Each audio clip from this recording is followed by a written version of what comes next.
ಪವಿತ್ರವಾದಂತಹ ಬ್ರಹ್ಮ ಬೈದರ್ಕಳ ಗರಡಿ ಕ್ಷೇತ್ರದಲ್ಲಿ ಜಾತ್ರಾ ಮಹೋತ್ಸವ ಬಹಳ ಸಂಭ್ರಮದಿಂದ ನಡೆಯುತ್ತಿದೆ. ಈ ಒಂದು ಇಂಥ ಸಮಯದಲ್ಲಿ ಇವತ್ತು ದೇಶ ವಿದೇಶಗಳಿಂದ ಭಕ್ತರು ಇಲ್ಲಿಗೆ ಆಗಮಿಸುತ್ತಿದ್ದಾರೆ. ಇಂಥ ಸಮಯದಲ್ಲಿ ಬಹುಶಃ ಈ ಬಾರಿ ಮೊನ್ನೆ ದಿವಸ ಈ ಕ್ಷೇತ್ರದಲ್ಲಿ ಪ್ರತಿ ವರ್ಷ ಕೋಳಿ ಅಂಕಣ ನಡೀತಾ ಇತ್ತು. ಈ ಕೋಳಿ ಅಂಕಣ ನಡೆಯದ ಹಾಗೆ ಪೊಲೀಸ್ನವರ ಬಲಪ್ರಹಾರ ಮಾಡಿಸಿ ಪದ್ಮರಾಜ್ ಇದನ್ನು ನಿಲ್ಲಿಸಿದ್ದಾರೆ ಅನ್ನುವಂಥ ಒಂದು ಅಪಪ್ರಚಾರದ ಪೋಸ್ಟರನ್ನು ಸಾಮಾಜಿಕ ಜಾಲತಾಣಗಳಲ್ಲಿ ಹರಿದು ಬಿಟ್ಟಿದ್ದರು.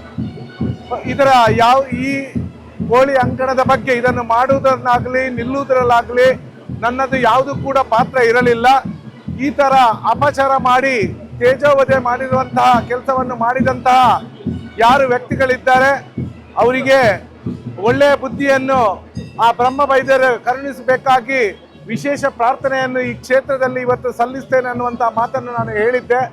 ಆ ಪ್ರಕಾರ ಇವತ್ತು ಈ ಸನ್ನಿಧಿಗೆ ಬಂದು ಈ ಸಾನ್ನಿಧ್ಯದಲ್ಲಿ ಇವತ್ತು ನಮ್ಮ ಬ್ರಹ್ಮ ಬೈದಕಳ ಕ್ಷೇತ್ರದ ಅಧ್ಯಕ್ಷರಾದಂಥ ಚಿತ್ತರಂಜನ್ ಗರೋಡಿ ಅವರಿದ್ದರು.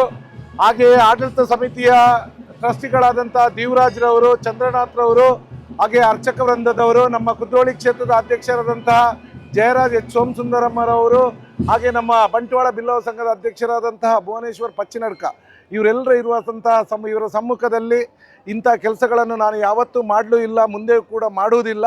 ಇಂಥ ಅಪಪ್ರಚಾರಗಳನ್ನು ಮಾಡುವಂತಹ ಯಾರು ವ್ಯಕ್ತಿಗಳಿದ್ದಾರೆ, ಇಂಥ ವಿಕೃತ ಮನಸ್ಸಿನವರಿಗೆ ಆ ಕೋಟಿ ಚೆನ್ನೈಯರ್ ಬ್ರಹ್ಮ ಬೈದರುಗಳು ಒಳ್ಳೆಯ ಬುದ್ಧಿಯನ್ನು ಕರುಣಿಸಬೇಕು. ಹಾಗೆ ಅವರೊಟ್ಟಿಗೆ ಸೇರಿಕೊಂಡಿರುವಂತಹ ಜನಗಳಿಗೂ ಒಳ್ಳೆಯ ಬುದ್ಧಿಯನ್ನು ಕರುಣಿಸಲಿಂತ ವಿಶೇಷ ಪ್ರಾರ್ಥನೆಯನ್ನು ಇಲ್ಲಿ ಸಲ್ಲಿಸಿರುತ್ತೇನೆ. ಅಲ್ಲ, ಖಂಡಿತವಾಗಿಯೂ ಇದು ಸರಿ ಅಂತ ಇದನ್ನು ಎಲ್ಲರೂ ಕೂಡ ಖಂಡಿಸುವಂಥದ್ದು. ಯಾರ ಬಗ್ಗೆಯೂ ಕೂಡ ಇಲ್ಲ ಸಲ್ಲದ ಅಪಪ್ರಚಾರ ಮಾಡುವಂಥದ್ದನ್ನು ಯಾವ ದೇವರು ಕೂಡ ಯಾವತ್ತೂ ಕೂಡ ಒಪ್ಪುವುದಿಲ್ಲ ಅನ್ನುವಂಥದ್ದು. ಆದರೆ ಕೆಲವರು ವಿಕೃತ ಮನಸ್ಸಿನವರು ಬೇರೆ ಬೇರೆ ಉದ್ದೇಶಗಳನ್ನು ಇಟ್ಟುಕೊಂಡು ತೇಜೋವಧೆ ಮಾಡುವಂಥ ಕೆಲಸಗಳನ್ನು ಮಾಡ್ತಾರೆ.